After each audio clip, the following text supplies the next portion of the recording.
I want to tell you about the day I finally understood what it really means to make your parents proud. This is a story about expectations, disappointment, and discovering that the greatest gift you can give your parents might not be what you think. For most of my life, I believed I knew exactly what my parents wanted from me. They wanted me to be successful. Good grades, prestigious university, high-paying job. They wanted me to be someone they could brag about to their friends and relatives. So that's what I tried to do. I studied hard, always pushing myself to be at the top. I gave up hobbies I loved because they weren't practical. I chose to study medicine in university, not because I was passionate about it, but because being a doctor was something that would make my parents proud. My parents had sacrificed so much for me. My father worked long hours at a job he didn't enjoy to pay for my education. My mother gave up her own career dreams to take care of our family. They never complained, never asked for anything in return. All they wanted was for me to have a better life than they had. I felt the weight of their sacrifices every day. It drove me to work harder, to be better, to never disappoint them. But it also created constant anxiety. What if I wasn't good enough? What if I failed them? I made it through medical school and got accepted into a residency program at a respected hospital. My parents were overjoyed. They threw a celebration dinner and invited all our relatives.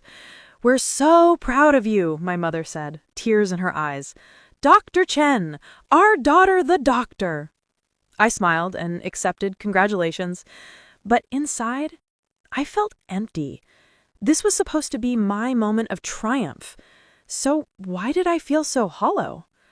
The truth was, I was miserable.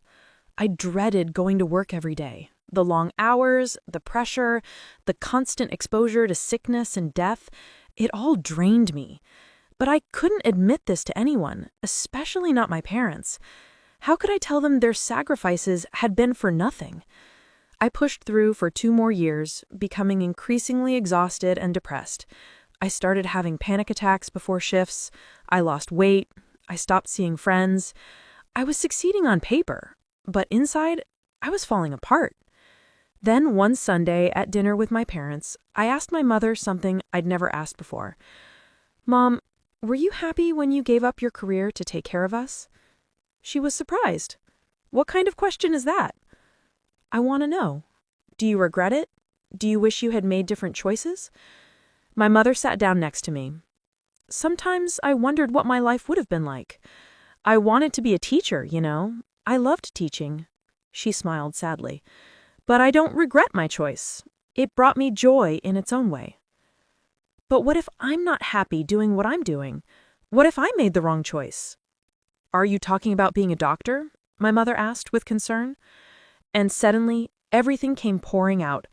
I told her how miserable I was, how I dreaded every day, how I felt like I was living someone else's life. I told her I had only chosen medicine to make them proud, but it was killing me inside. My mother listened, tears in her eyes. "Oh, my dear, I had no idea you were suffering like this." "I didn't want to disappoint you," I said, crying. "You sacrificed so much for me." My father, who had been listening, said something I'll never forget. "When we worked hard, when we sacrificed, it wasn't so you could live our dreams. It was so you could be free to live your own dreams, whatever they might be." "But I wanted to make you proud," I said. "You think we're only proud of you when you're a doctor?" my mother asked with concern. "We're proud of you because you're kind, hardworking, because you're our daughter. Your job title doesn't change that." I wanted you to have opportunities we didn't have, but the opportunity to be miserable wasn't one of them. If being a doctor makes you unhappy, then you shouldn't be a doctor. That conversation changed everything. For the first time, I allowed myself to think about what I actually wanted, and I realized I had always loved art. As a child, I would spend hours drawing and painting, but I had given it up because it wasn't practical. It took me 6 months to work up the courage, but I made the decision. I would leave medicine and pursue art. I would study graphic design and try to build a new life doing something I loved. Some relatives couldn't understand. "You're giving up being a doctor to be an artist? Think of your parents." But my parents surprised everyone. "She's following her heart," my mother told them. "That's what we always wanted for her." The transition wasn't easy. I went back to being a student at 29. My income dropped dramatically. I moved to a smaller apartment. Some old colleagues thought I was crazy. But for the first time in years, I felt alive. I woke up excited about the day ahead. My panic attacks stopped. I felt like I was finally becoming the person I was meant to be. 2 years later, I got my first major freelance client. Slowly, steadily, I built a reputation and a career.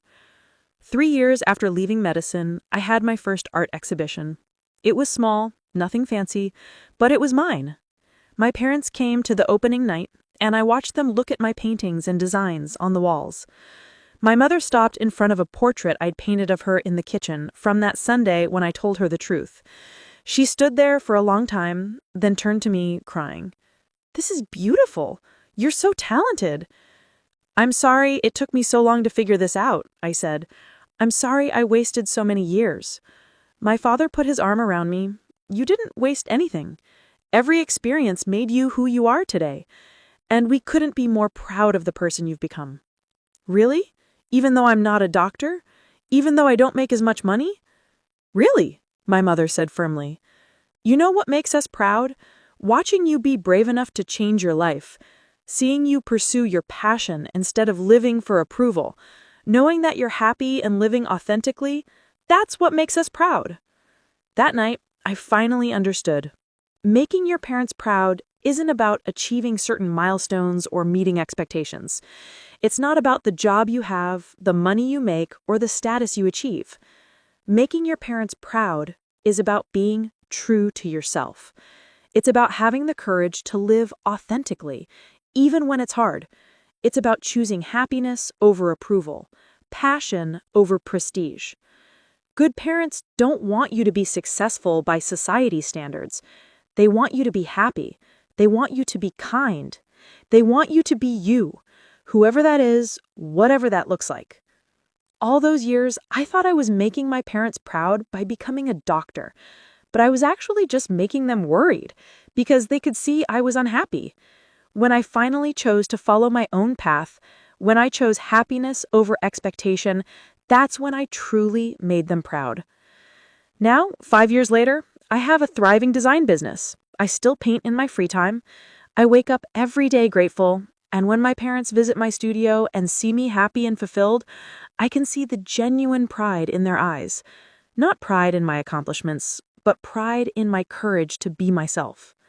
So, if you're living your life trying to make your parents proud by meeting certain expectations, ask yourself, are those really their expectations or assumptions you've made? Have you actually asked them what would make them proud? And more importantly, are you living for their approval or your own happiness? Because the two aren't mutually exclusive. The path to making your parents truly proud might be the same path that leads to your own joy. Your parents' greatest dream for you isn't that you become rich or famous. Their greatest dream is that you be happy, healthy, and true to yourself. Everything else is just noise. Make your parents proud by being brave enough to be yourself. That's the greatest gift you can give them, and yourself.